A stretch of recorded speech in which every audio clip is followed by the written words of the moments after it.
Welcome and thank you for downloading the SteerDuff podcast.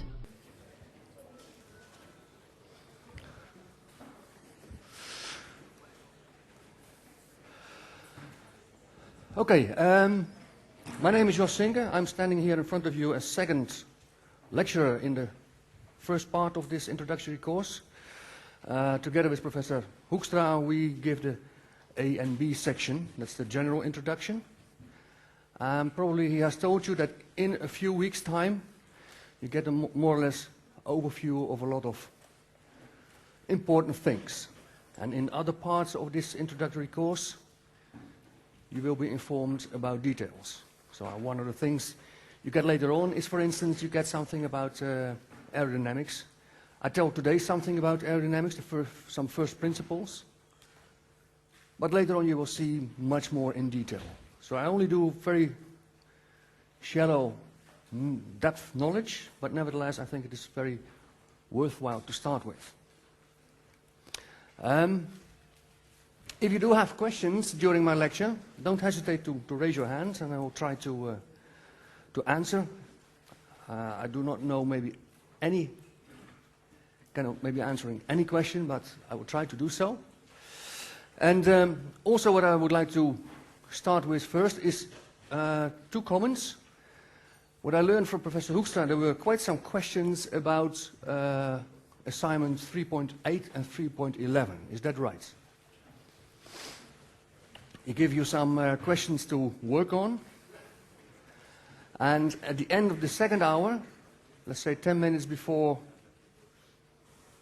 or 20 minutes past 10, he will be here to have a brief chat with you about these questions.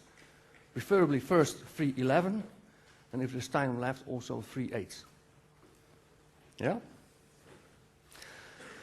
Another comment is, he also told during his lecture about ballooning that there was a student from mechanical engineering who was going to do a test to send up a balloon to the rim, to the edge of the atmosphere, trying to. And he gave you a link, a network, an internet link where you can watch, where you can view it. Well, what he said is that it is on Sunday, this Sunday, at about 12 o'clock. He will start his experiment. So if you are interested, would like to see it, that's the time at least to turn on your PC for that. Yep? Questions? Okay, then we will start. Today I will give a talk about some flying capabilities of aircraft. First I will start very briefly with some historic overview, a few pictures about that.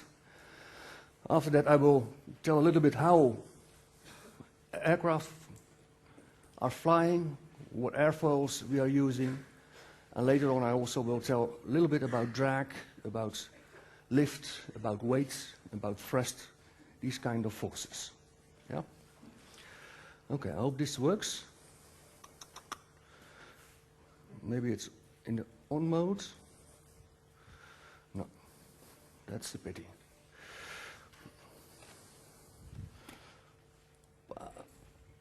Okay, so first a very short historical overview. By the way, all the information can be found in these chapters. I put this presentation afterwards on Blackboard, so you can see it again and you can look for the chapters and paragraphs in your book. You see here a number of persons who were important during the first years in flying. Some of them are Dutch, most of them are non-Dutch. Any familiar faces you see? The third one is? Santos Dumont. No. I know that's also, but that guy is not in the list. Yeah. That was a Brazilian guy who, yeah. The Wright brothers, yes, they are in the list. Who? second and third. Okay, this is Wilbur. This is Orville Wright.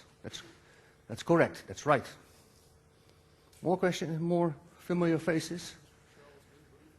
Charles Lindbergh. Which one? The fifth?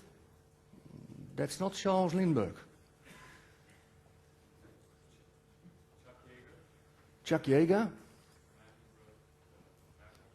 Yeah, you are correct that was his achievement, but he's not on the list. Okay, maybe I can give you the other names. Indeed, these are the the Wright brothers. This is Mr. Cayley, and maybe I can put the names already in there.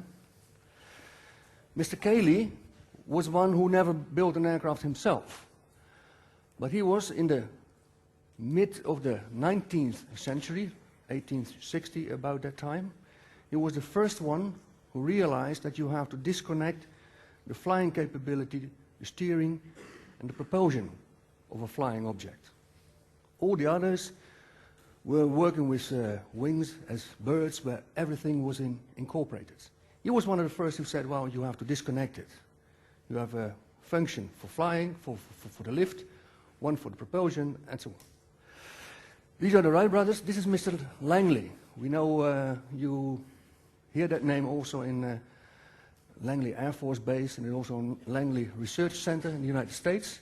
He's also a very famous guy in the United States who did a lot in aerospace in the early 20th century. He was, a couple of weeks before they had their first successful flight, he was also trying, but he failed. If he had success on that date, we wouldn't have known these guys, only this one. That's luck, that's how it happens sometimes. And these two guys are Dutchmen. Well, you can already see this is Mr. Fokker. I think one of these, in these days you have a celebration. 100 years ago he flew around the church in Haarlem. And I think there's a lot of activities, I think this week or next week, but I'm not quite sure. But if you look on the internet, you see that there's a lot of symposia and speeches and so on about this feat. Last one is Mr. Plesman. Does someone know what his contribution to aerospace is in Holland? Founder of Royal Dutch Airlines, KLM. Yeah, that's the one who started the KLM. Okay, these are some faces just for the these guys were very important in the early ages. I will show a few more. This guy is also, I hope, more or less known by you, and that is Mr. Lilienthal. He's German, and as you can see, he lived at the end of the 19th century. And this guy did a lot of work, a lot of experiments with kites, kite type of things. As you can see, type gliders. He never worked with engine-propelled gliders. That was, well, he died before he even could start on that. But he did a lot of tests with a number of gliders to perfect, to optimize the flying capability, the lift capability of these gliders, these kites. As you can see here, he made about 2,000 flights. He had his own hill in Berlin. He made a hill from which he could run off, run downwards, and then take up speed and then glide with his glider. Largest distance, about 250 meters, so that's pretty long. We only have, from his efforts, we only have pictures. You can see here why, because the film was invented just before he died. So, few of his designs you can see here. These are from a museum in Berlin. He did a lot of good work. His reports, his stories about flying also were spread through journals, and also the Wright brothers, for instance, read his stories and were, well, motivated by his stories. sorry. And if you look nowadays even at the gliders we have, well, it's more or less descendants, of course, much better, but descendants of his first ideas. Nowadays we have glide ratios, as you can see here, 17:1 and 20:1. I don't know what, in his days it was somewhere between 5 and 10. So that has been improved significantly.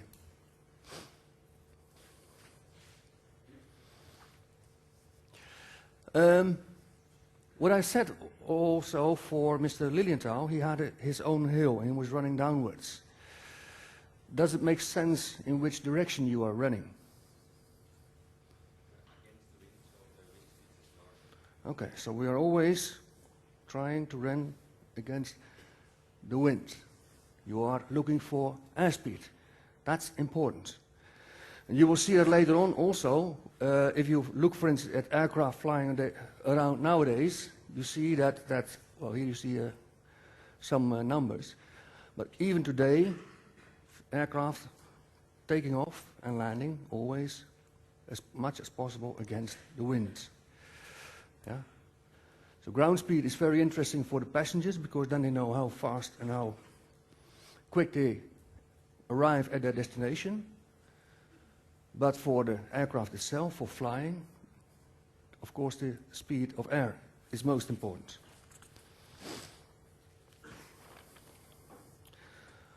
Okay, let's see whether this works.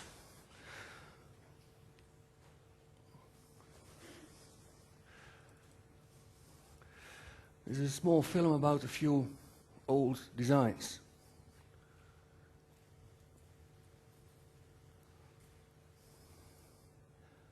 Maybe it's...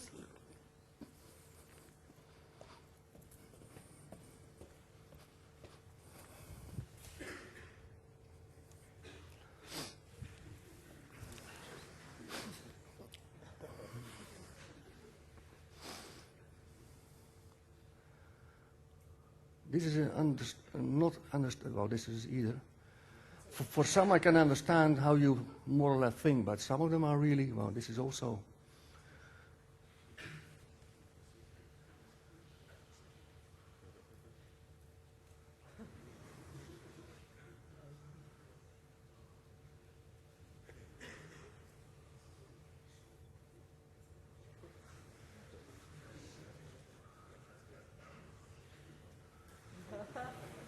Some kind of harvesting machine or something like that.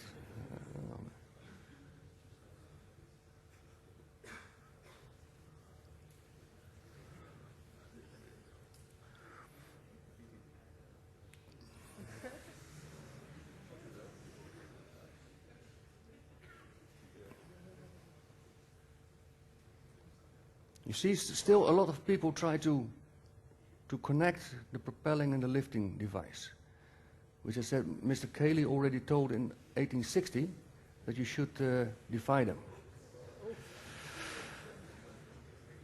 He's lucky. He's lucky. He can swim.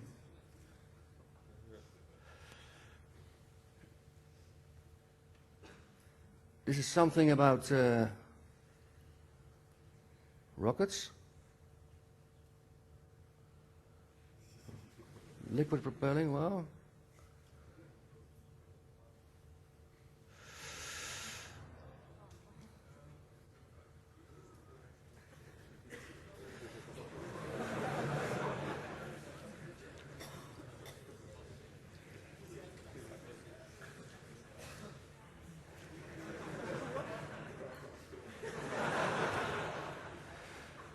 He has a little bit burnt ass. But he's trying again.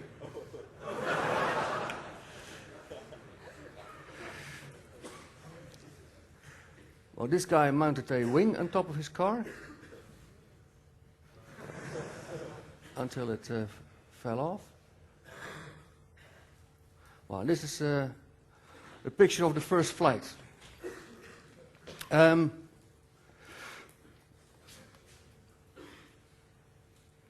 not again, not again.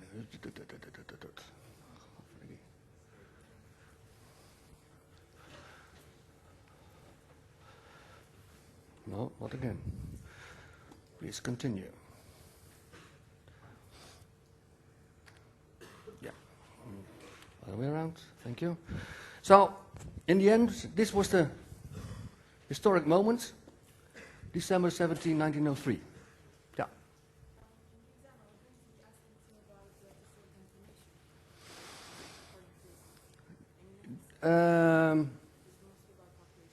We can also ask about this, but don't study it too intensively. Don't study it for all the dates and so on. There's a chapter, I think the first chapter in the book, that's about some historical background. I advise you to read that.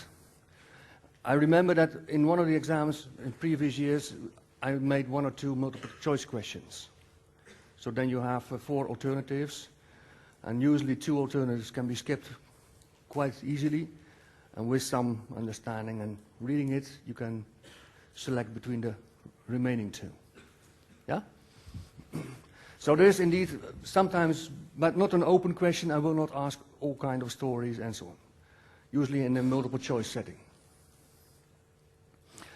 Okay, this is the main event, and again,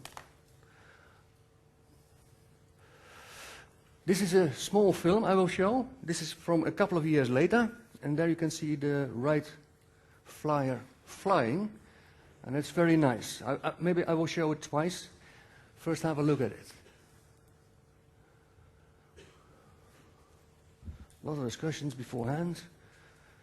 The aircraft positioned.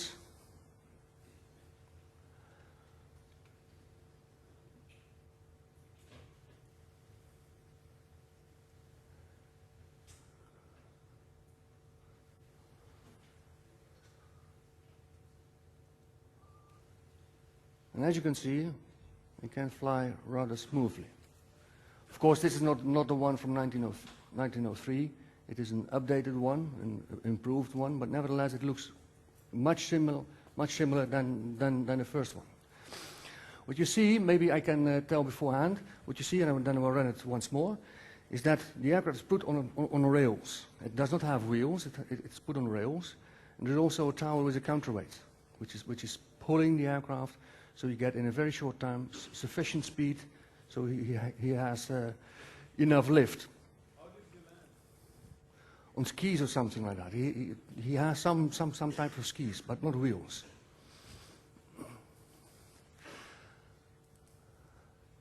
So once more. Well, here you see the track. This is some kind of rail track. And he has some 1 or 2 wheels in order to keep it balanced, but those are left on the ground. And there he's flying. Marvelous.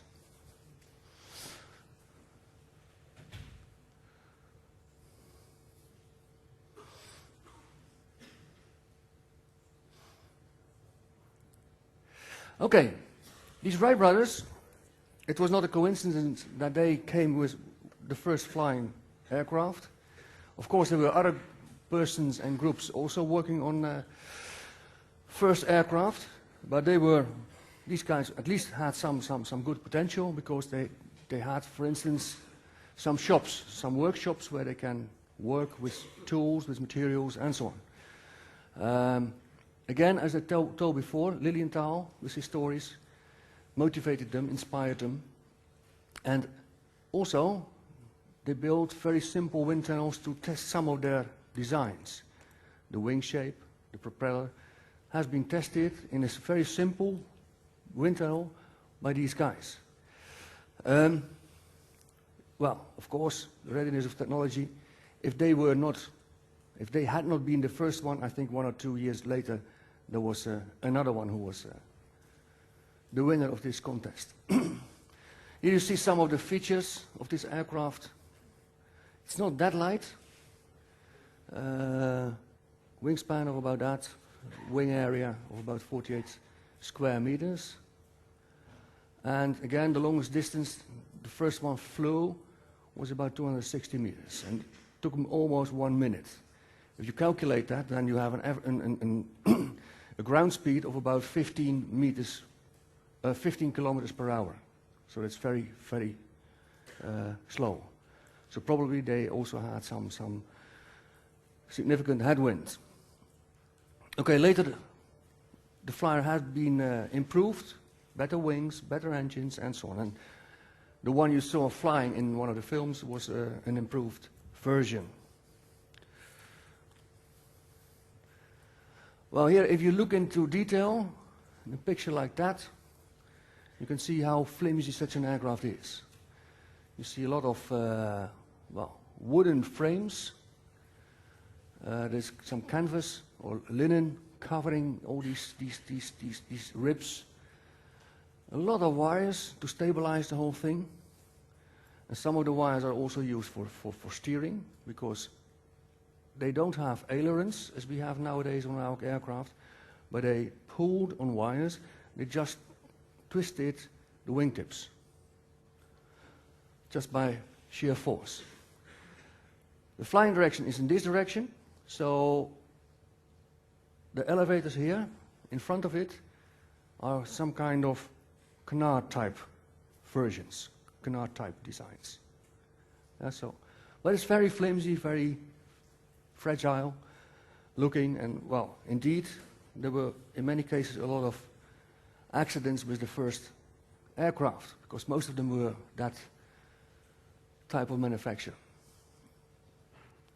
Well, if you look at what the influence was of these first aircraft, well, the most important fact that they were recognized as the first flyers was that they had a powered flight and a controlled flight, and it was a heavier than air flight. These three items are very important. Of course, you have seen with ballooning that before that there were also other flights, but in many cases with balloons or lighter than air vehicles. Yeah. Also, Lilienthal, he was flying around with a heavier than air kites, but it was not powered. Definitely he had some control of it, but not powered. So that's the difference between the other ones. As I said, the twisting, the flying, sometimes they did by twisting parts of the wing. That's called wing warping. Yeah, just by rolling, they did it by some wing warping.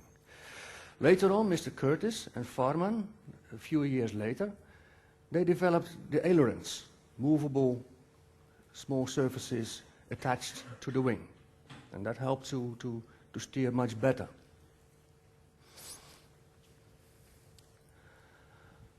And of course, they also did some contribution in well, wind tunneling. You need some wind tunnels to test before you go to fly. And it was also rather new in these days. Well, if you now compare this aircraft with our current aircraft, then you see a huge amount of differences. Yeah? This is one of the latest designs, the 787 Boeing concept, and even nowadays you see a lot also shaping of these wings.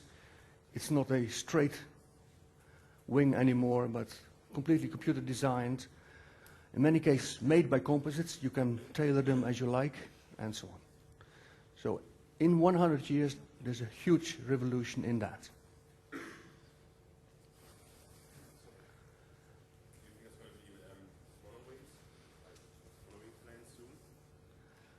Again? Do you think it's going to be like mono wings soon? The question is whether I think there will be mono wings soon. It's hard to tell. I'm not blended wing, what you mean, eh? Yeah. Blended wing concepts, that you have no fuselage anymore, but the wing is thick enough that also people can sit inside the wing. Technically, I think it is possible. There's no doubt about that. You see also the B-2 flying bomber. So, but there are a few obstacles I think they still have to do. First of all, interest the public for it, because as soon as you are doing that, you have a square inside your aircraft, and window seats are not there anymore, only very few. And I think a lot of people still would like to fly seeing maybe or sitting next to the window or are able to look outside. Because we also, it has been discussed in the past whether we could remove all these windows, but that's out of the question. Because these windows, as you see them here, are really a pain in the neck for a lot of engineers, because you have to design for it. And if we could, as aircraft engineers, remove these windows and say to people, well, you have a LCD screen in front of you, look at that. If we could remove that, that could save a lot of weight, and we could fly much more efficiently. But so far, no one dared to do so. So also a step to blended wing, that's one of the reasons. Also, if you look for a cylindrical fuselage, that's for internal pressure quite an optimized concept. As soon as you have a flat shape, then for pressure it's not an optimized shape. So you have to compensate a lot with materials. We have new materials nowadays which can do the job, but these materials are maybe stronger and lighter, but part of the benefit you have in these materials are sacrificed by the non-optimized shape. So you have much better materials, but you do not use them in the optimal sense because you have these kind of things. So technical, yes. If it is introduced quickly, I'm a little bit hesitant about that. Yeah? Long answer, short question, long answer. Okay. But there was room for questions, as you can see. More questions?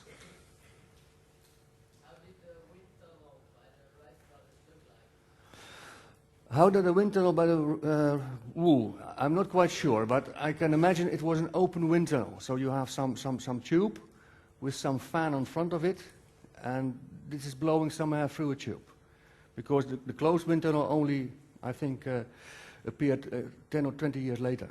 So the closed loop wind tunnels, as we have nowadays. Do you think it's more efficient to have ground effect planes going over the ocean from Europe to America? Ooh, another question. You have a lot of these. I don't know. I know that winding ground effect can help you a lot by flying more efficient. But realize an ocean is not just waves of 1 meter, but usually you have waves sometimes of 6, or sometimes even higher, and then it becomes very complicated. With radar? Bigger the plane, bigger waves. Yeah, but I can see it for small areas and in over waters where you have where the waves are not very dominant. But between Europe and the United States, for instance, you have in many cases a lot of storms and a lot of high waves. So.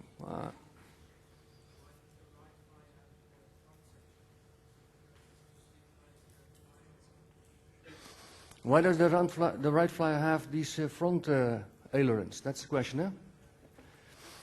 I think that was their choice. They had some vertical steering in the back and some horizontal steering in front. But don't ask me why they did it like this and not in. Answer is given in the book.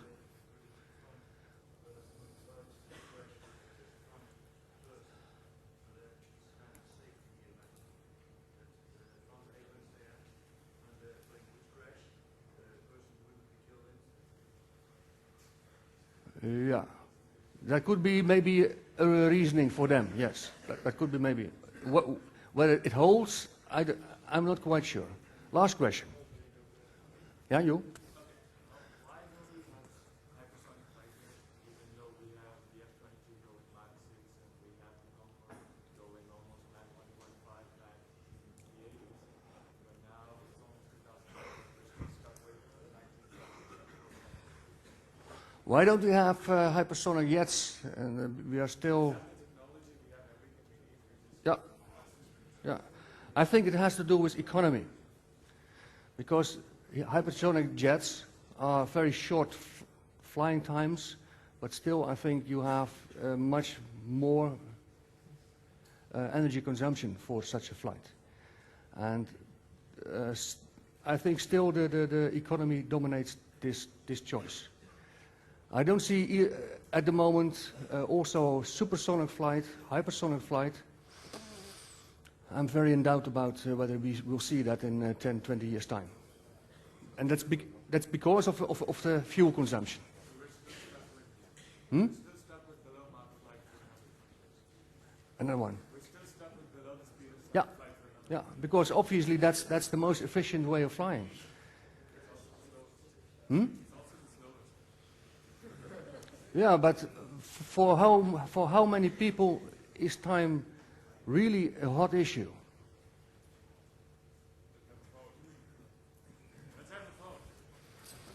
Yeah, okay, if you go on holidays, who says, I would like to be in 1 hour to Spain instead of 2 hours? There are. Okay. But that's a little bit... And are you then willing to pay 2 or 3 times the ticket price? Most of the people don't. Look at the Concorde. We had a Concorde flying to the United States. And there were people flying there. But the ticket price was 3, 4 times higher than a common ticket price. And a lot of people say, well, 3 hours or 8 hours, I take 8 hours for a much lower fare. They had a commerce, yes, indeed.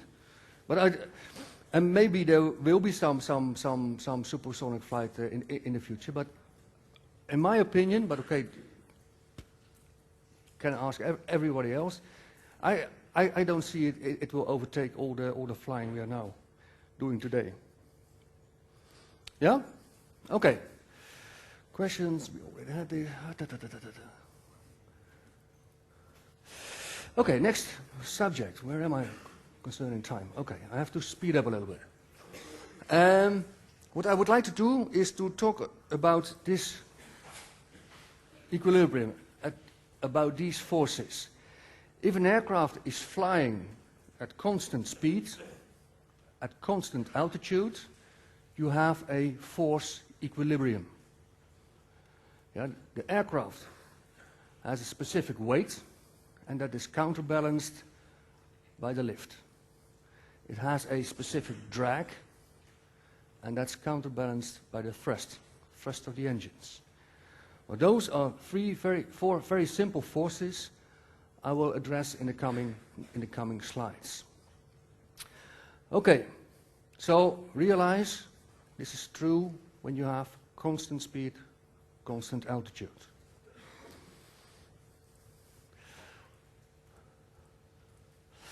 Okay, if we look at the lift, the main portion, the majority of the lift is created, of course, by the wing. Small contributions you also have from the tail surfaces, but 90–95% is coming from the wing itself. The weight, most of the weight is concentrated in the fuselage. In the fuselage you have your main structure more or less, but also all your payloads, cargo, passengers and so on. So about 50–60%, sometimes even more of your weight is concentrated in that fuselage. The drag is induced by well, the fuselage, which has a significant front area, but also the wings, also the tail surfaces, and so on. And of course, the thrust is provided by your engines.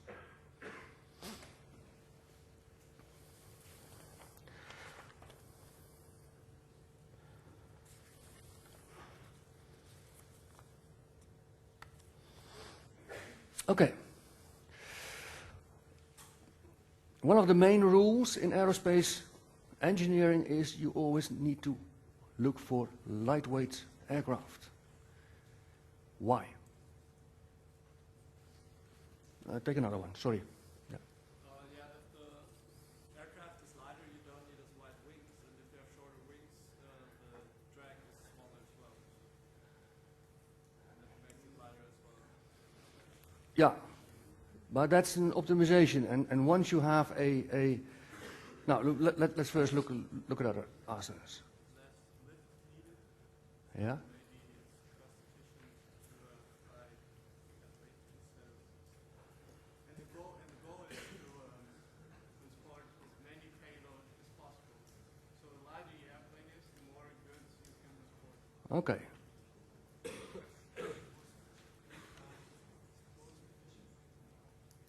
Most efficient way to fly. Well, less weight, less lift needed, so you need less truck, which is going to be like cheaper.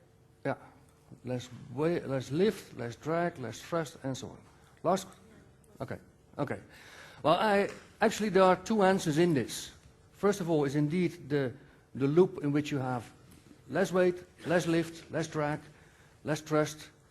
And if you have less lift, you can have a smaller wing. If you have less thrust, you can have a smaller engine. That means indeed, again, a decrease in your weight and so on. That's a so-called snowball effect. At the end of this course, I will come back to that. The other answer to it is that you have the weight of your aircraft consists actually in three parts. And maybe I can also start to put forward this answer. And that was the answer actually I'm looking for in this case. Three main components: the empty weight, that's the structure, all the systems, etc., etc., the fuel, and the payloads. And here, if you can see, if I decrease this one, lighter structures, lighter aircraft, I design and build lighter aircraft, better materials, and so on, this is decreasing. And that makes that we can, for the same takeoff weight, increase one of these, or maybe a combination of it. And more payload means more revenue. And more fuel taking on board means that we can fly longer distances. Yeah, so that's why there's a continuous incentive to try to come up with lighter structures, lighter aircraft. So we go from metals now to composites, or combinations of metals and composites. That all has to do with that. Improving materials, improving structures, and so on. Okay, so in general you could say we are improving the performance. Let's go to the first force. First I would like to talk about the lift of an aircraft. I don't know whether you have seen this equation already before, but this is a general equation of the lift of an aircraft, and I think you will see them plenty of times. So in the end you can dream it, and that's what we would like you to do. You have here a number of parameters in there, variables in there. The first one is the lift coefficient.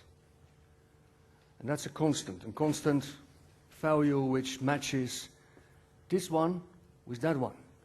But it is not without meaning. This CL value is a very important one because it tells how the wing performs, how efficient the wing performs. I will come back to that in some other slides.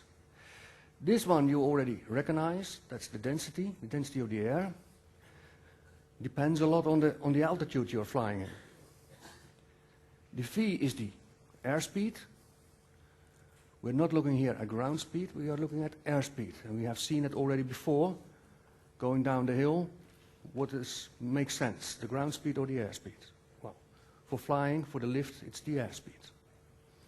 How the wind moves with respect to your aircraft. And this is the wing area,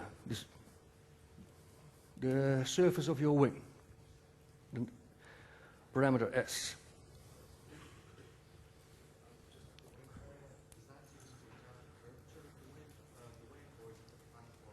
The platform area, yeah. So if you look on top of, if you have a topside view on your aircraft, just the surface area of your wing. That's S, wing area. Okay. So here you see a number of parameters. You know this is a force, so that's in newtons. You could ask, what is the dimension of this CL value? I don't ask you to... What's the dimension of this? It's just a value, he says. We will see. How do you tackle this?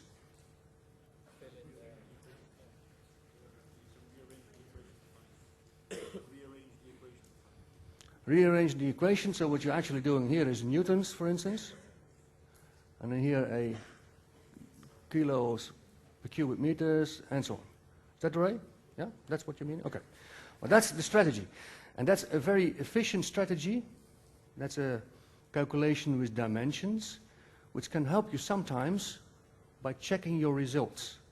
As soon as you have results in calculations which you are not very confident about, you are doubtful about, this is one of the tricks you can use to check whether you used the right equation, whether you used the right parameters.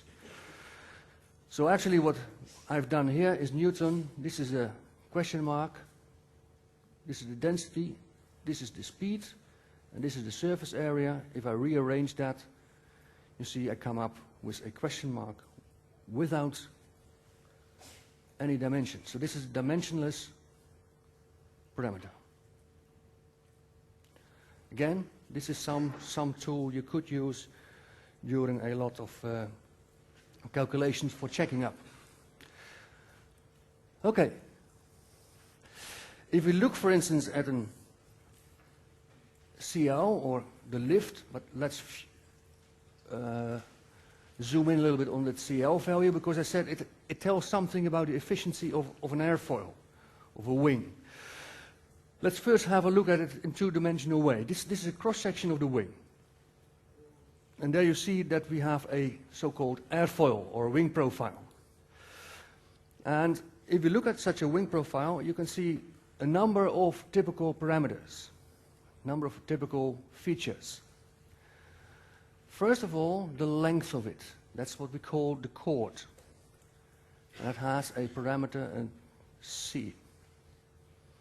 That's actually the distance between the leading edge, the front tip, and the trailing edge, the aft tip of the wing. What you also can see is that if we look at the center line of the profile, the center of each distance at any location, that's a curved line. It's not identical with the straight line between the front and the tip. That means there's what we call a camber in this profile. It's not symmetrical around this line. And the profile also has a maximum thickness. Well, most of the wing profiles are not symmetrical. Most wing profiles have this shaped form. And whether this thickness, how large this is, or how big this camber is, or those are design variables you can play around with. If you look, for instance, at tail surfaces, these have in many cases more or less symmetric profiles. So for generating lift, such a profile is important.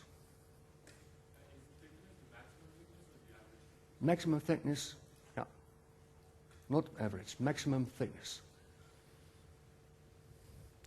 So by shaping a wing profile like this, you already are able to generate lift, even when this is in the neutral stand. This is horizontal if I fly horizontal. Then we have what we call an angle of attack 0. Because another way, as you can see here, if this is the flying direction, if the wing is pitched up a little bit, then we have a so-called angle of attack. And that's also contributing to the lift. So the lift of a wing is generated due to its shape, and also to its position, angle of attack. And of course, other parameters are also involved here, air density and airspeed and the wing surface.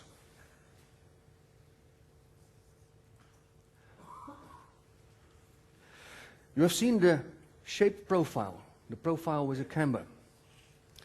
And those are rather complicated in many cases, also not that easy to fabricate. But we often make them, and we don't use symmetrical ones.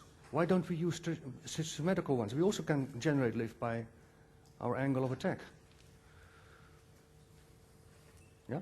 Yeah, you? Because it's more stable, it has a fainter line, and then fighter airplanes have more symmetrical, so they're more unstable and more agile and more Stability, that's one. Yeah? Yeah, you?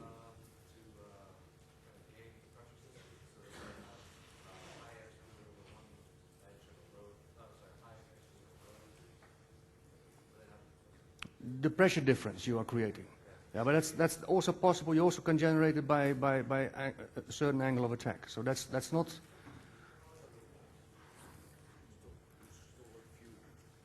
To store fuel, you get more space maybe. Yeah. To minimize drag. That's the best answer and the right answer. Because as soon as I pitch up my wing to generate lift, I also get much more drag. Yeah? And that's the reason why we often work with these shaped profiles. So in particularly for horizontal cruise, we try to have a shape of the wing which minimizes drag. Of course we have to climb first and later we have to descend, but the most important thing in flying is still, on long distances, the cruise flight. Okay, so drag. Realize it also minimizes drag.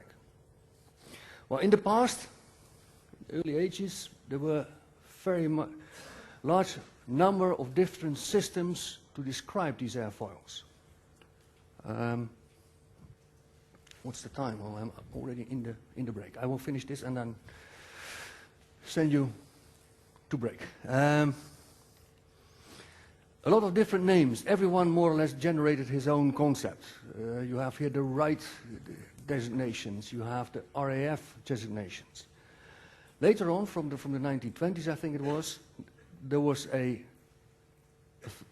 organization in the United States who more or less classified profiles. And from that time on, you saw a lot of so-called NACA profiles. And those have specific descriptions. These NACA profiles gave a very distinct description of how a profile looked like.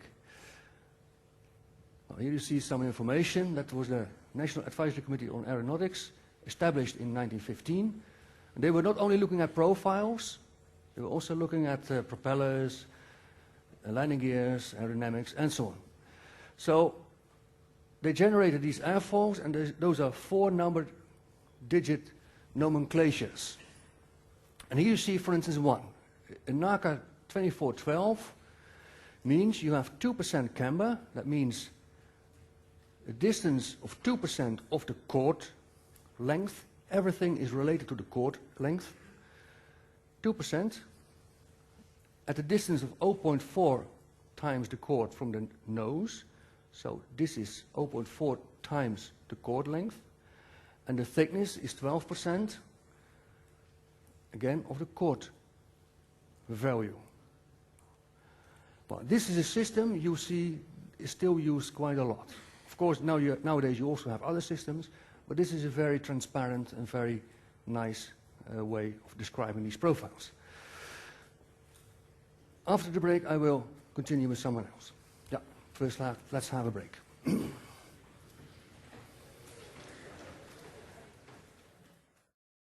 I had in the break a few questions about camber and these kind of things. Once more. Oops. Put it on. This straight line between the leading edge and the trailing edge is a straight line connecting these two. And that's, if the profile has no camber at all, is also the symmetry line for your profile. For a symmetric profile, that line is then also your symmetry line. As soon as you don't have a symmetry in your profile, we have some camber, and that's the curved line. And the curved line is nothing more than the exact middle between the top surface and the lower surface at each location. And the distance between that, you see here, there's a distance between that. The maximum distance is called the camber, is expressed as a percentage of this length. So if I do have a chord length of, let's say, 5 meters, and I do have a camber of 2%, then this distance will be about 10 centimeters. Yeah? So that's the definition of camber. Yeah? Clear now?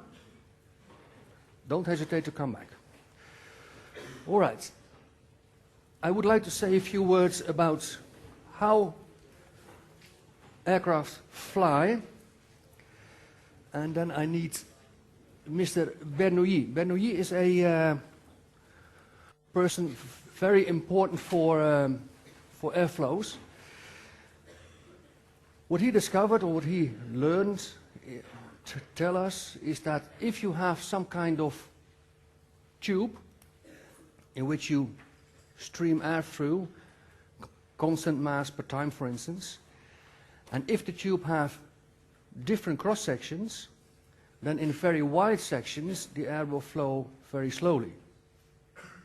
But in very narrow sections you are forcing the air more or less through it, so that you have a high speed of the air. So in this side, low speed, high speed, low speed again. Realize Mr. Bernoulli is talking about incompressible air. You cannot compress it. That's true for air speeds up to 300 kilometers per hour, more or less about that. At flying speeds we use today, we are not allowed to use these formulas. We have some different formulas, but you will learn them in the aerodynamics part. This is just for some basic understanding to explain how we can fly. This is one of the ways to explain it.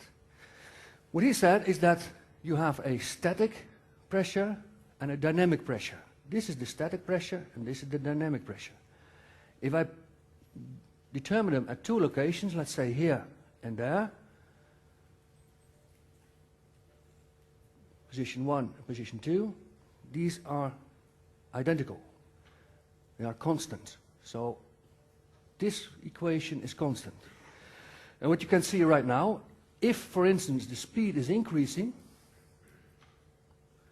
then you can also see that the local pressure is decreasing. Yeah? So a higher speed means a lower static pressure. Okay, so if I do have an airfoil, and if I have low airspeed below the airfoil and a high airspeed over the airfoil, I will have here higher pressure and lower pressure up there. So a high pressure, high relative, at the lower side of my airfoil and a low pressure at the high, so I generate a pressure upwards. Upwards pressure that's causing my lift. Yeah? So that's for incompressible airflows. Yeah. My learning curve is not that correct today.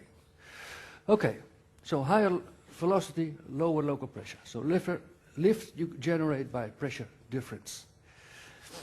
And in many cases these airfoils with these camber are designed such that you already create that pressure difference. And also, I will show in a few moments, also the angle of attack has a big influence on that pressure difference. Okay. Well, you also can use the Bernoulli law to think about how to measure airspeed. Yeah?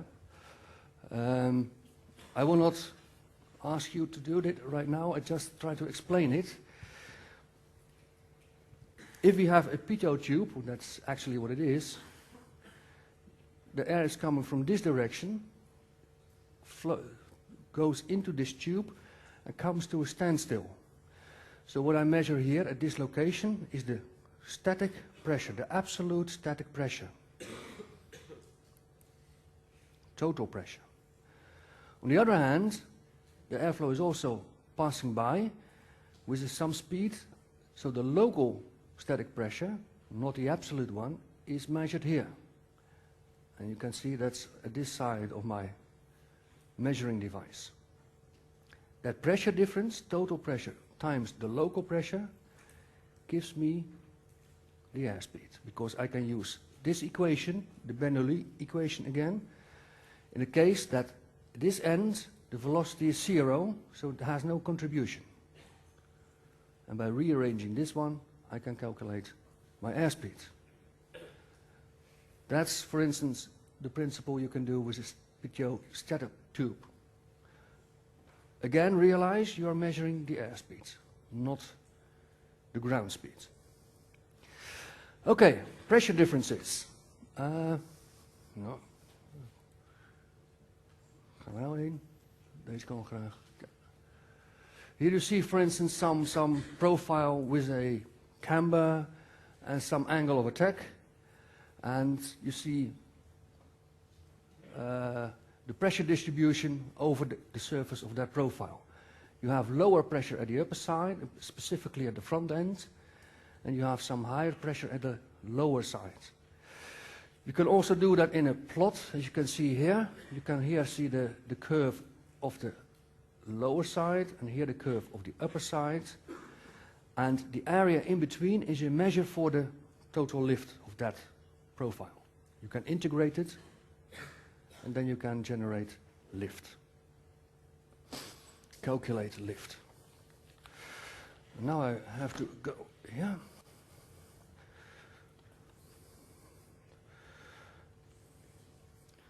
And try to get this one,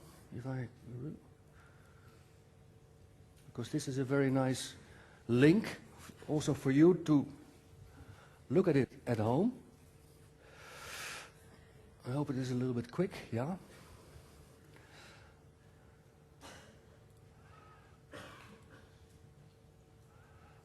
Come on.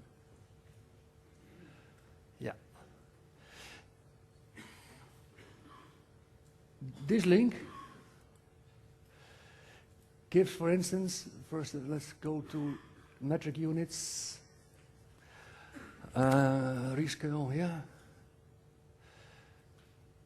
This is actually more or less some kind of playing tool to see what you can do with changing the shape of the airfoil. What you see here right now is a airfoil with an angle of attack of 5 degrees. It has no camber, so it is a symmetric airfoil, and it has a thickness of 12.5. And what you are measuring here is the lift. The lift at this moment is that value. And, well, I can play around, for instance, with the angle of attack. Where's my cursor? It's here.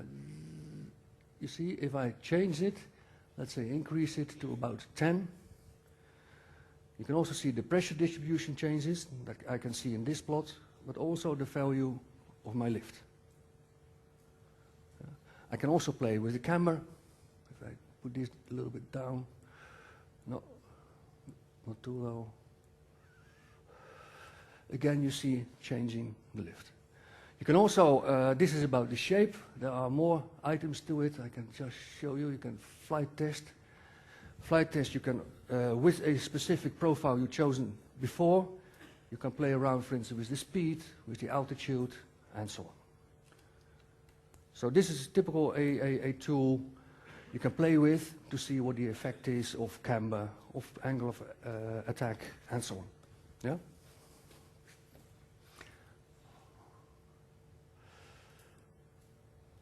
So there is the link, and you can see it later on also in the slides. Probably we also use this simulator during one of the studio classroom sessions you will have. Yeah? Okay. Sometimes I made these slides with a lot of clicks, but it's not always that useful. Okay, again here you see the profile again with all these features we have seen before. NACA description. If I take two, for instance, this one and that one, you see here two curves. Which is which? Any idea?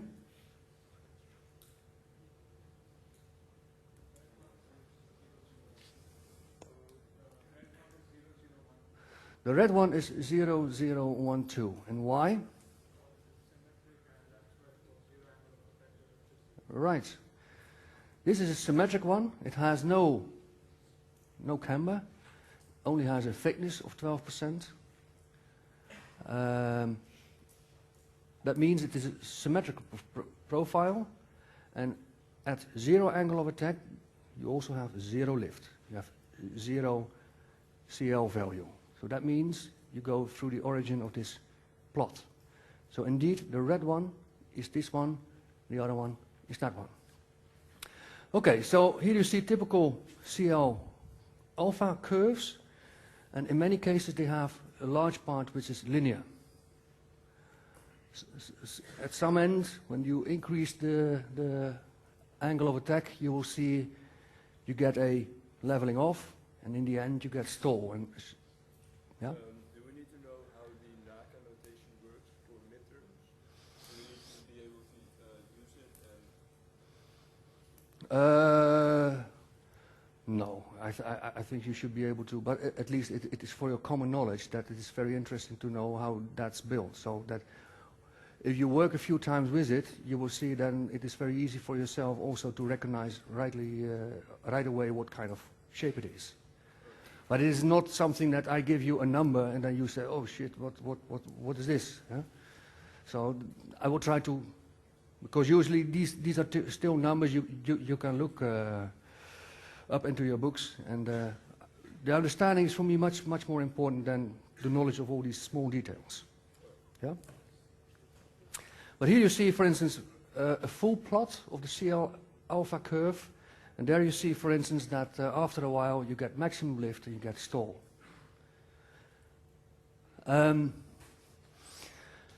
This is typical flow around the curve. First of all, it's laminar, and then you have some transition points, and then it starts to get turbulent. And we try to maximize as much as possible laminar flow, because that has a very low drag.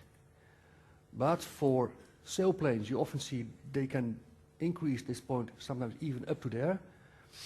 But for common aircraft, it's usually 30–40% of the profile is laminar, and the rest is turbulent. But that's because you have all kind of, well, rivets and small deviations, and that helps starting transition from laminar to turbulence. But that's the most favorable one, the laminar airflow. Well, here you see in several steps what happens. This is a very nice airflow, as you can see here also. When you increase, in this case, the angle of attack, the flow becomes more and more problematic, and in the end you get some delamination, disconnecting of the flow and your airflow, and then we are talking about stall. Then you lose your lift, and that's very dangerous. Yeah. And here you see also there's no contact anymore between the flow and your profile. Well, I will skip that one.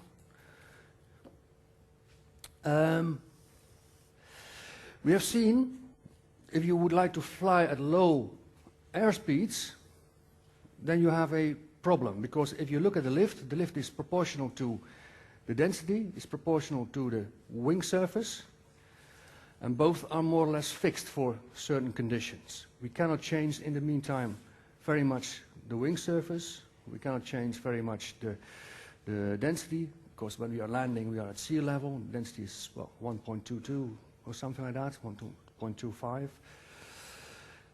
But we would like to drop our velocity, our speed, we would like to drop it significantly. So we have actually very limited possibilities to play around.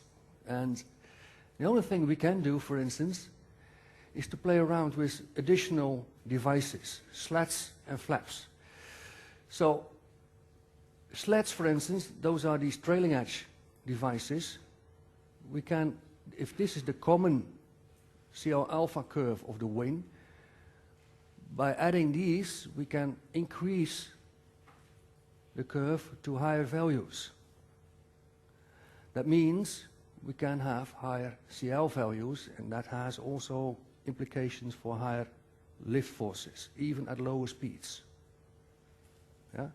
So these devices usually have impact on the CL values. The same with flaps in front of it. These front end flaps also have an impact. And here you see, for instance, one of the pictures where you see the airflow with a flap, extended flap, how it follows and still is rather okay. No stalling at this moment. These are typical devices you use during takeoff and landing. Why not always fly with flaps? Because then at high speed you have more and more drag. So it's always the balance. You need to have enough lift, but also try to have as low drag as possible. At landing and takeoff, the speeds are not that high, so the drag is not that high, but then we are focusing more on the lift, and at cruising altitude, then the drag is more dominating. Yeah? Well, you can play around a lot with wings, wing surfaces. This is, for instance, top view. Well, this is the wing surface. The wingspan is from tip to tip. The taper means how it is, the chord is decreasing from the root to the tip, and so on and so on. You have a lot of variables to play around with in the wings when you are designing wings. And you can also see here in pictures like these ones. You have tremendous amount of different wing shapes. So far something about lift. Questions about this item?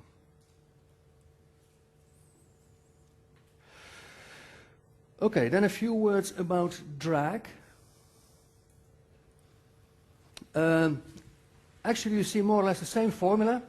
This formula is more or less the same as the lift formula. We only have a different coefficient, drag coefficient. So the CL value is removed and is replaced by the CD. The rest of it is much alike. If we look at drag, there are a number of components in the drag. First of all, you have skin friction. This is, if I rub over this surface, you have skin friction. The air also does, and you have skin friction. Yeah. Fewer slides. I put them also on Blackboard, so please, this one. Yeah? So skin drag, that's the drag when the air flows over the skin of the wing, for instance, or of the skin of the fuselage. You also have pressure drag. As soon as air has to flow from a low pressure to a high pressure, you encounter friction, you encounter opposite forces.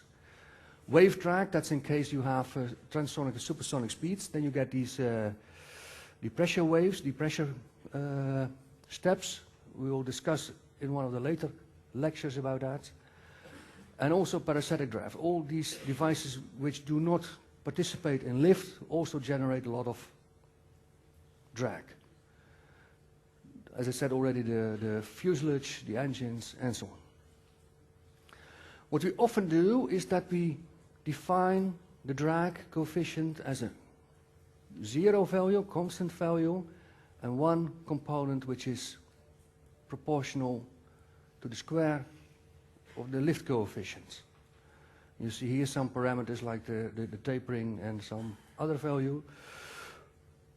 These are constant, but this is a changing with alpha. I will come back to that in a few moments. Just to illustrate a little bit some different types of drag. drag related to the shape and skin friction. You can imagine this one has almost no drag due to its shape. It's very flat, it's perfectly aligned with the stream, but has a lot of skin drag. So if there is drag, almost 100% of the drag is skin drag. This is the opposite. If I put a plate perpendicular to the airflow, you can imagine almost all the drag is directly related to its position, to the form, in this case. Well, here you see some intermediate shapes.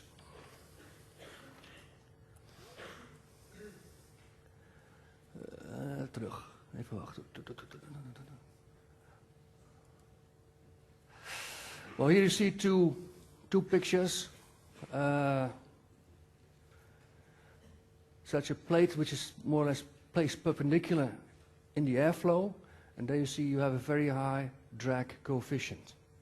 And this is a nice, more or less streamlined profile, and there you see the drag coefficient is much smaller. Yeah, so just to give you some order of magnitudes. What we discussed so far is more or less two-dimensional in the plane. If you look one step further, you also can see, for instance, three-dimensional effects, which also cause some drag. If this is the wing, we have an overpressure below the wing and an underpressure over the wing. You can imagine that some of the air would like to escape in this direction, turn around the corner. And that is also inducing these vortices. You can see them also here in this picture. Vortices because of the airflow. The vortex is not contributing to the lift, it's only contributing to drag. So you have an increase in drag, and these are only, well, you should try to get rid of it. One way to do it, for instance, are these winglets. What you actually do is to prevent most of the airflow to turn around the corner. And therefore, adding winglets to wings can help you by fuel consumption. You get a reduction in fuel consumption by 2, 3, sometimes 5 or 6% because of these winglets. Well, here you see two lines in the left-hand side in one plot. This is what we have seen already. That was the CL alpha curve, the lift coefficient, CL, the angle of attack. And in the same plot you also see now the drag coefficient as function of the angle of attack. Realize it looks as if they are more or less at the same size, but there's a significant scale difference between these two. The scale here is 5 times smaller than here. So I just put them in one plot because otherwise you only see here a very meager curve, very meager line. Now you see them more or less like that. I also can put them in a so-called lift-drag polar. What I do is for each angle of attack, I take the two values and put them in a plot like this. So I have, at each angle of attack, I have one drag coefficient and one lift coefficient, and I get all these data points. And when I have this line making contact with my curve here, then I have the best ratio CD over CL, the lowest value. And that means that's the value with the best flying conditions. Yeah? So usually the maximum CL-CD ratio you find here, and we try to design, for instance, the cruise flight as much as possible close to that value. And then you have a more and a good and efficient way of flying. I will skip that one. Just to show that CL-CD ratio can be very different for different types of aircraft. You see here someone, a modern sailplane, the Lockheed U2, that's this one. This is a bird, an albatross. Boeing 747, Concorde, as you can see here. A Cessna, again the Concorde, the Sparrow, and the Space Shuttle. You see already the Space Shuttle is not that efficient in flying, but okay, it's not designed to, just to have some wings to come down. But here you see some typical values. And then you see, for instance, this aircraft is even exceeding an albatross. An albatross is already recognized as a very good flying bird, very efficient flying bird, but such an aircraft like this is even exceeding it. Modern sailplanes can even have much higher values. Yeah. That's an art in itself, more or less. Okay. I will have a few more words about the two other forces. We have seen four forces: the lift, the drag, the thrust, and the weight. We have seen now the drag, and that has to be counterbalanced with the thrust. And for flying, we have a number of engines we can use: propeller engines, piston engines, turbojet, turboprop, turbofan, ramjet. Nowadays, the Americans are, for instance, doing a lot of research in this area, the ram and the scramjet, where you see sometimes that some experiments fail and some are successful, but, well, there's a big research ongoing on that one.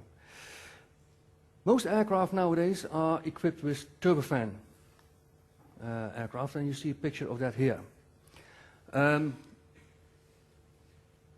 If you are talking about a turbojet, actually that's only the core without the fan, so then all the air is flowing through the hot parts also of your engine.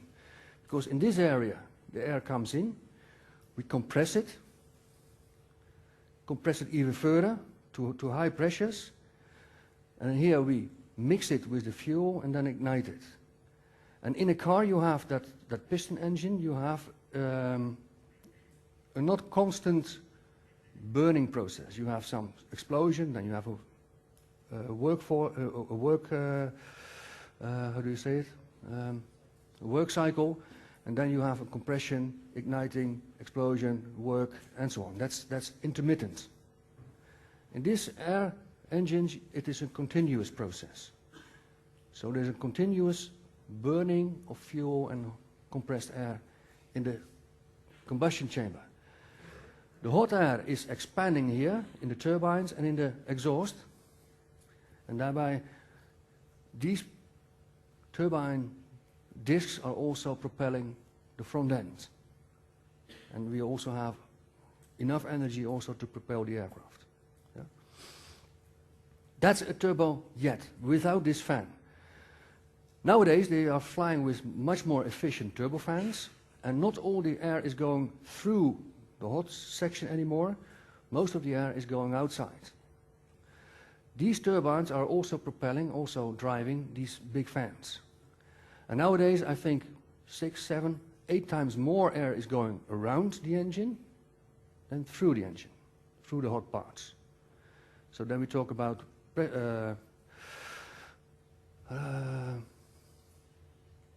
bypass ratios of 6, 7, 8.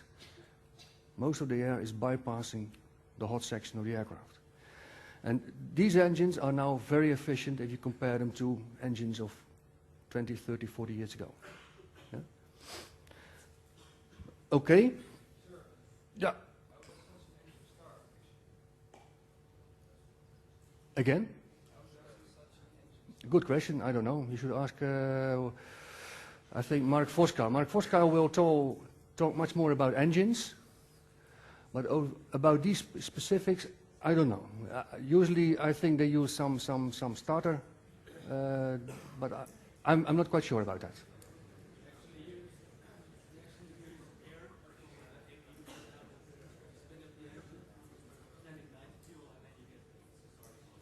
Yeah?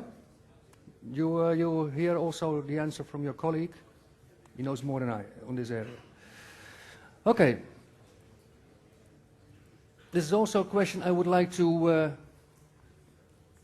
for homework, you can see and the question and the answer. Think about that. One comment about weight, and then I give the floor to Professor Hoekstra, because he's already waiting there. The weight we have seen already is divided in 3 main components: aircraft empty weight, And there you can see what kind of components are in there. What's always a little bit weird and a little bit funny is also this one. If we talk about aircraft empty weight, we also include the crew and the flight attendants. Yeah. The rest is payload, and the other one is fuel. So if we minimize the weight, we can increase the payload and we can increase the fuel. Increasing the payload, more money. Increasing the fuel, longer distances. Yeah? Another way to use it, well, here you see some numbers. Another way to use it is for instance, the so-called snowball effect. We also discussed it before, that once you decrease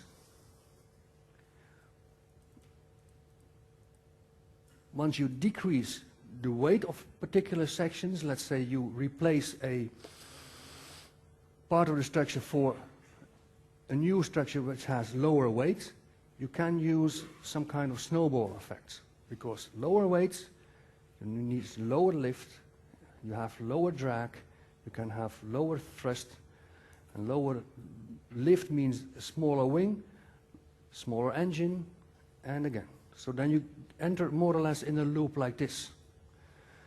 And with an initial weight reduction of maybe 1,000 kilos, you could end up with a end weight reduction of maybe 2,000 kilos or even more, due to that so-called snowball effect. I think I stop here and then give the floor to Professor Hoekstra for answering and looking at these questions we have seen before, from 3.8 and 3.11.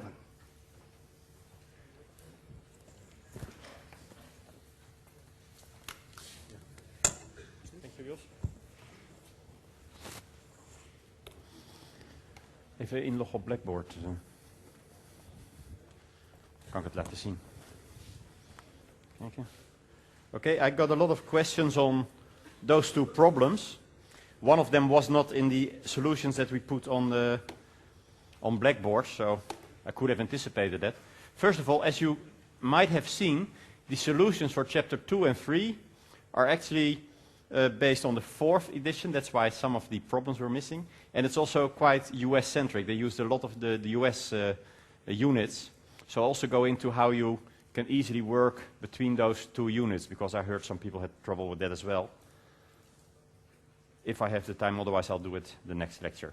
But I'll look at the problems first.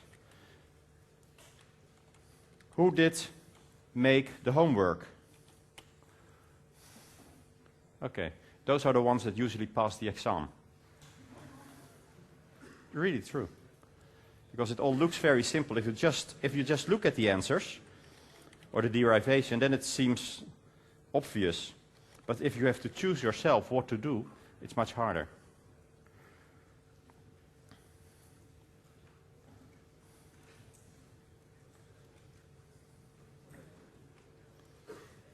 Come on.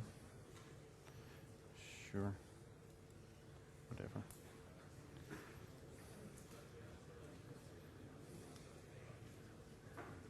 Come on. What is he doing? Who still uses this browser, right? It should have Chrome or Firefox on it. Okay. Course information. Getting there. Slowly. Module AB.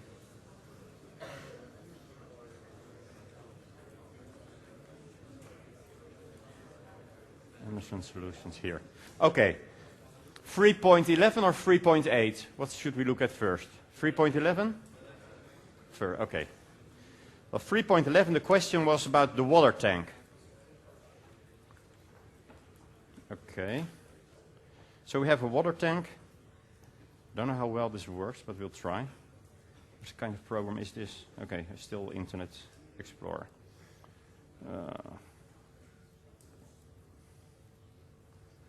Maybe it works better on the screen. But anyway, the water tank, there were it was basically, you use different things there. You use the hydrostatic equation to calculate the increase of water pressure in a tank. An important property of a fluid compared to a gas is that a fluid does not compress or hardly compress with increased pressure. While a gas, where the molecules are much further apart, that will compress much more. So when you use the hydrostatic equation, you do not need to worry about the changing density when you go deeper. So then it becomes very simple. You can just use the simple formula with the deltas. Delta P, can you read this in the back as well? A bit hard. But if I click once, it's zoomed. The right one I can... No, but this is not in... There, oh, okay, sorry. So here we could say to 150, oh, that's too much. 75. This better? Okay.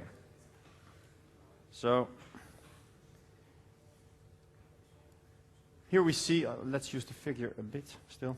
Here you see we can simply use the hydrostatic equation, which shows that with increasing depth there's a linear relation to the increasing pressure. So what basically happens is you go to an increased delta PW, due to the water I've called it, at the floor of the tank, which we can calculate by filling in the depth of the tank. But if we want to know the total force on the wall, we have to take the average of that, which is half. So we first calculate this value and then use half of it to calculate the pressure. And then, I cannot go down with this one. Of course, we first always move to SI units, so meters and kilograms per meters cubed for the density. The area of the wall, we calculate that in squared meters as well.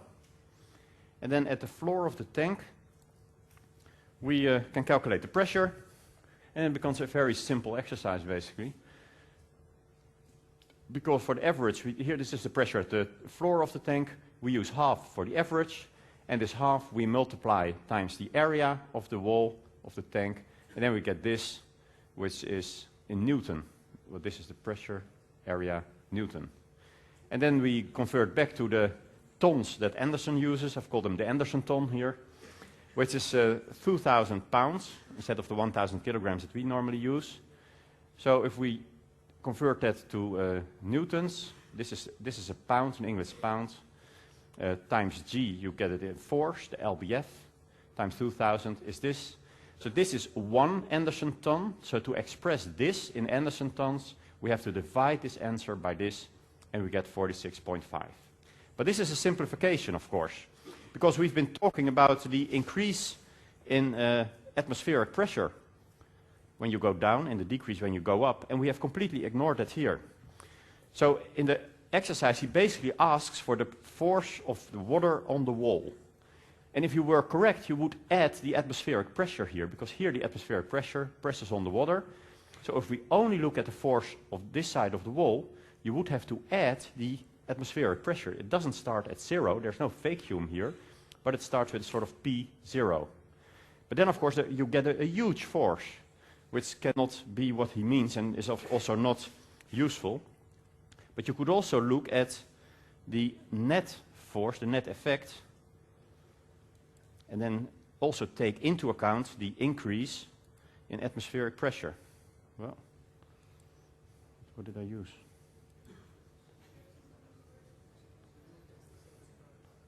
Zoom once, and then we change it to 75. That was it, right?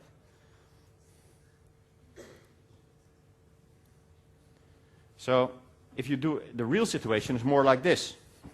You've got the pressure of the water on one side, you add the atmospheric pressure, not in the right scale, but anyway. Here the same on the other side, but you also get an increase of the air pressure when you go down. Well, we do not need the complex standard atmosphere equations for a height difference of only 3 meters. There we can use the simple hydrostatic equation as well. So if you calculate the sum here, you add this all up, of course those two compensate again, and the only effect is that you get a reduction of water pressure due to the increase of air pressure. Well, what is the net effect? He doesn't state at which altitude you are, So apparently Anderson didn't mean for you to even use the atmospheric pressure, but if you do, and we use the standard density of the air at sea level according to the standard atmosphere, you get 46.4. So it's in the order of 2 promille, 0.2% of change. So you see that the effect is indeed minimal because water is 1,000 times as heavy as air. Is this clear? So probably you tried ways that were much harder, and in the end it's not that hard. You can use simply the hydrostatic law, and you have to take care of the average. 3.8, shall we have a quick look at that one as well? That's a PDF, that should work better. Rather have it in the full screen, but okay. Can we go to full screen here? No? Let's go to a separate window then.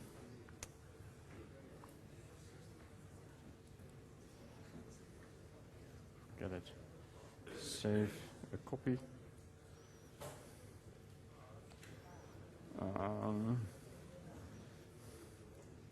Okay, well, let's just do it like this.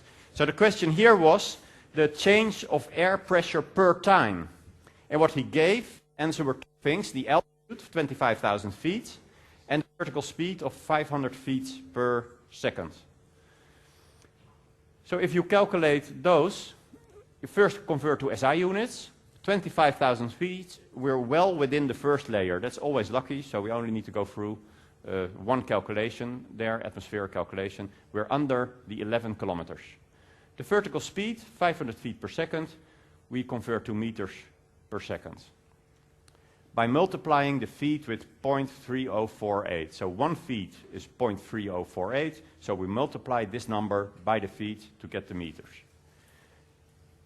If we then use the hydrostatic equation as we use it in the atmosphere, then you can see that if we change this, you can see that the dP dH, so the change of pressure per altitude, is minus the air density times the gravity acceleration. But we needed dP dt. Well, the nice thing is that if we want dP dt, we just multiply dP dH times dH dt. This is the change of altitude, the change of pressure per altitude. These two disappear, so that's exactly the same. This one we know, density times gravity. This is the vertical speed. So it's basically a multiplication of the vertical speed and this. Well, then we have to watch the units again. And we, of course, then have to calculate the density. Or take it from a table, but that's no fun. So let's calculate it. And also, with all these different atmospheres, it's always better to calculate it yourself. Here we first calculate the temperature, then we use the atmospheric formula for the troposphere. We fill it in, we get the air density, 0.54, already going down halfway, that seems reasonable. And then we just multiply the two to get the real answer. We take the density, the G, vertical speed, and we get a change of minus 820.3 Pascal per second. But now, he comes up with a strange unit. He wants the answer in pounds per, what is it, pounds per feet squared second or something. Well, there it's not obvious immediately whether it should become larger or smaller. So the best way is then to be a bit careful with the units. Let's first calculate what 1 pound force per feet squared second is. We just make for pound force, we fill in pounds times G, feet times feet. So here we fill in the numbers. And we get that one of these strange units is 47.897. So if we now divide our answer, which was Pascal per second, by this, by one of those strange units, we should get the answer that is stated in the solution, the American solutions. And you see that it's minus 17.13 instead of 17.17, and that's because in the solution on the web, all the intermediate answers are rounded off to 3 digits or something, and I tend to carry a few more digits with me along the way. So this is rounding off. Also, the decimal point is often hard to see in those solutions, so the PDFs aren't that great a quality.